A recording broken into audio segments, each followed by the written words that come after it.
وقال الملأ من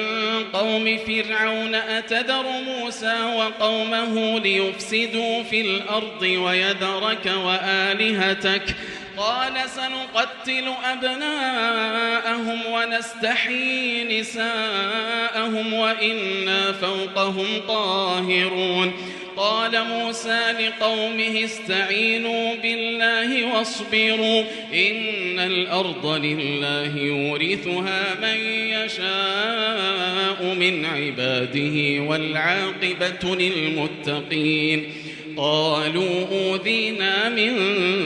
قبل أن تأتينا ومن بعد ما جئتنا قال عسى ربكم أن يهلك عدوكم ويستخلفكم في الأرض فينظر كيف تعملون.